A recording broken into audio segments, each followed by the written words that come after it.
welcome back to Shemsuniverse. So today, guys, we're going to discuss the 10th house of astrology.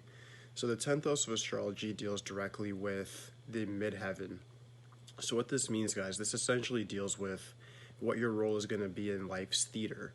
This would be things like career, your success, your status, how you're mostly perceived as you get to like middle age and also even in your young age as well.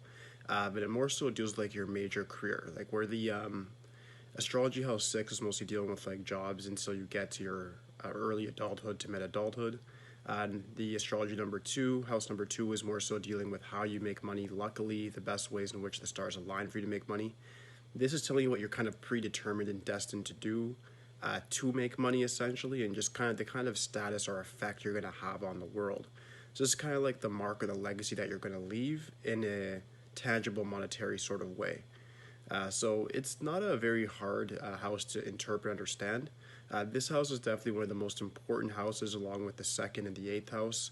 They really have a huge weight on how your destiny is going to go, and they're really important to hack those ones very early in your life just so that you're able to follow the guidelines of them and then achieve success with less and less effort.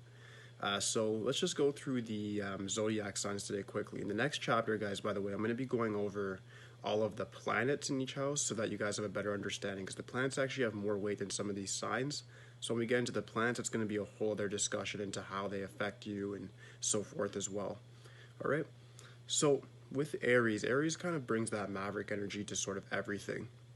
When Aries is seen in the 10th house, it's more of a competitor that ends up making a lot of money either through entrepreneurship or through just bulldozing through a company and reaching the top. It's not really considered that important if they have a high status. What's more important to them is just the competition, is really just chasing after that prey, really getting to each goal, and then either competing with themselves or competing with other people, whether that be a doubtful relative or that just be somebody who just doubted them in the past, or it could just be like with themselves, the person in the mirror, and they just want to beat that critical voice in their mind. With Taurus, we have somebody who just kind of looks at work as something that they have to do. They bring a lot of conservative values to the business realm. They are very successful because they can stay grounded. They can be a very important person in any sort of company that they decide to join within. They can start their own businesses as well, for sure, especially when you see it in the 10th house. However, they're the type of people that don't like to really innovate and bring forth new ideas, so they need a partner for that. They do consider success very important, and money and luxury is their hallmark.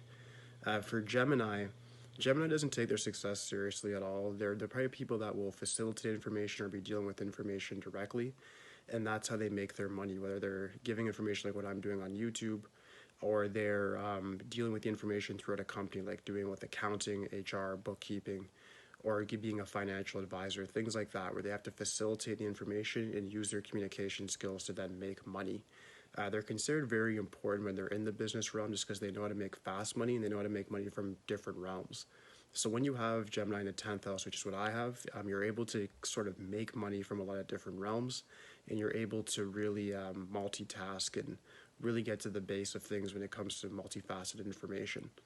The next one I want to cover is Cancer. So Cancer now is really bringing that family dynamic to the workplace. So Cancer is the type of people that will want to essentially bring that sort of family value to the company that they work for. And if they end up becoming somebody like a manager or owning their own business, they want everybody to feel like they're a family. So their success is more based on unity and having a company that works within cohesion in comparison to money and status.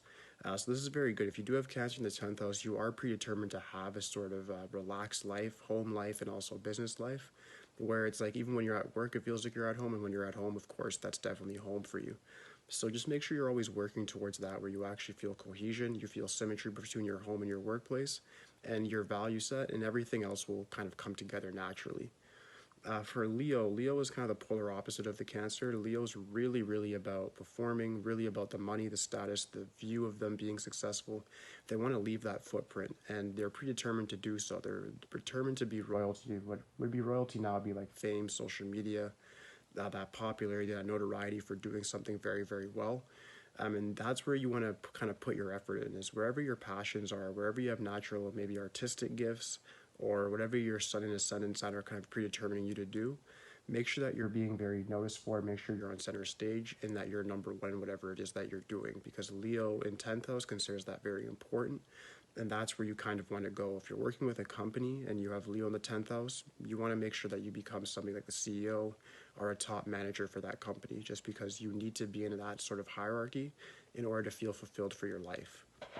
The next one I want to cover is Virgo. So Virgo kind of brings more of a down-to-earth Taurus type of vibe. They're more so on the details. They're very meticulous. They want to be viewed as somebody who's pure and who's fair.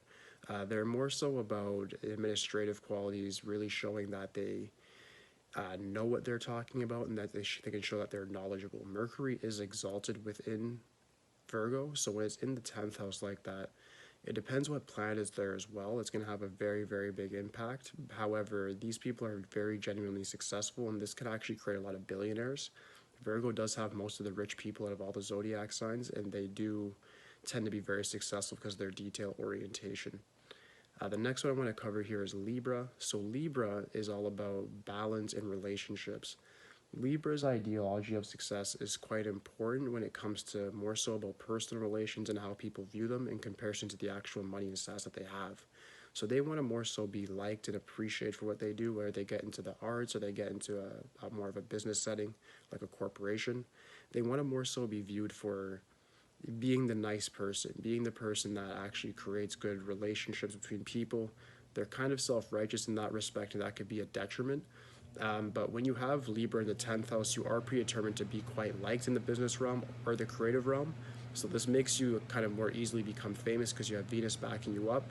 And you also can become kind of have a good reputation in business as well, just because you're very, very likable and you have that natural Venus magnetism. So always bear that in mind when you have that there, and kind of just pick which lane will suit you best, depending on your skill set. And also, I always say your sun descendant sign will be a huge determining factor in which lane you end up finally going in. Next one I want to go over is Scorpios. This one is very, very important, guys. Scorpio, if you have it in the 10th house, I know I've been saying so much negative stuff about Scorpio throughout a lot of the houses, saying it's a challenge, blah, blah, blah. Finally, we're at a point now where the 10th house deals with power, authority, command, your footprint, your legacy.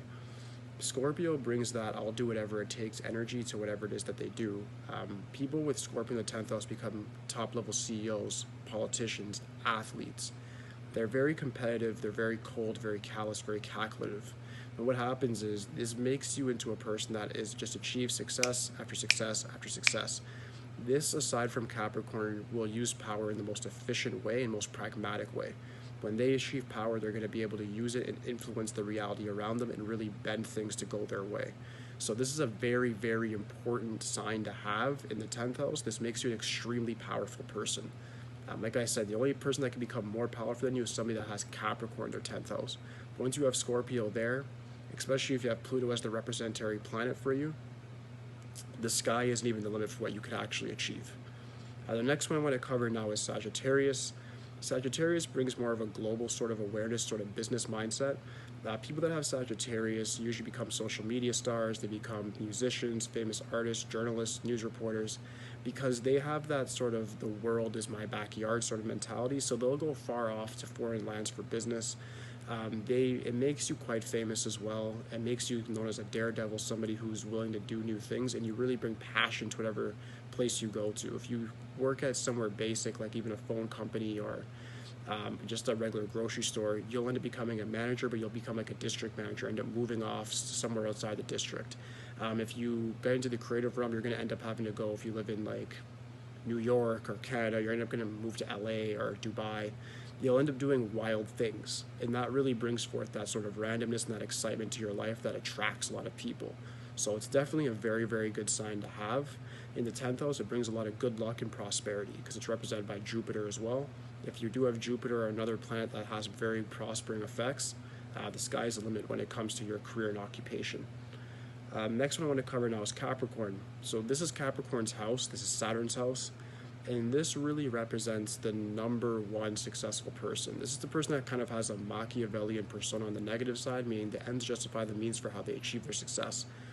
Because it's represented by Saturn, things like being a judge, lawyer, politician, CEO, and athlete, just like with Scorpio, very promising. Arbitrators, real estate tycoons, all of these things are going to fall under the Capricorn sort of deacon there, because they have the ability to really see through all obstacles and just look at them as stepping stones.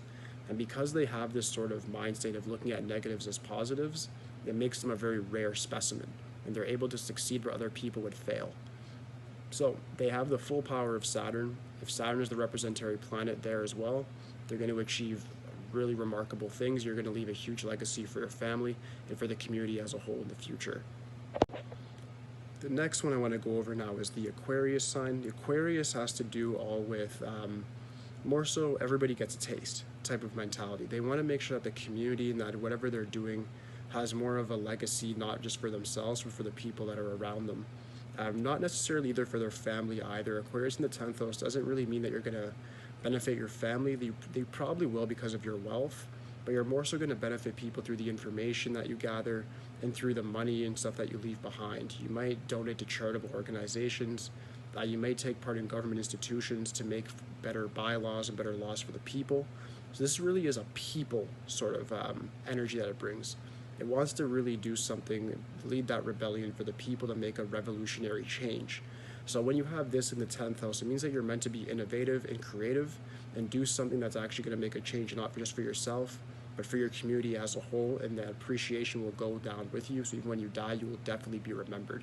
This sign of a lot of the signs has a big legacy. The Capricorn, the Scorpio are very good for status and having that appearance of just raw energy, raw power. But the Aquarius is very good for leaving behind a very remarkable legacy and being remembered for years and years to come. Now, the last one I want to cover now is Pisces. Pisces is kind of rough to have in the 10th house just because Pisces really defines the old saying of you need to find your passion. And you need to find your passion because if you don't find what you actually like, you're not going to be successful in your career and occupation, no matter what planet you have there. Pisces necessitates you to find what your spirit actually wants to do, and it doesn't really, it doesn't put a lot of energy and focus on how much money you're making or the status. It more so puts the energy on what you're doing, and is it bringing forth good karma? Is it good energy flow for your spirit? Are you following what the universe has written out for you? And it really depends on what exactly it is that you're doing and how you're doing it. So you need to make sure that whatever you are doing, you choose for a career, a full-time career anyways, it needs to fulfill that spiritual passion. My recommendation is if I had Pisces in the 10th house, what I would do particularly is this. I would get a career more so at the start of my life where it's going to give me the money that I could need to then be able to either retire early or have a passive income that's my real career. So whether that be something like looking at nature or doing something like journalism or freelance writing, whatever it be for if you have Pisces in the 10th house, I would look at it and say, okay, I might need a job or something that's actually going to give me real good money, and then I'm also going to do my passion on the side at least. So that way the universe is still getting what it wants, you're still accruing that good karma, you're still getting the good luck, but you're also making good money, and then if you want status, you're still going to achieve that as well. Alright, so that should conclude all of these signs, guys. For the 10th house anyways. If you guys do have any questions whatsoever, just let me know in the comments. Aside from that, guys, please like, subscribe, follow me. That's it for today, guys. Peace.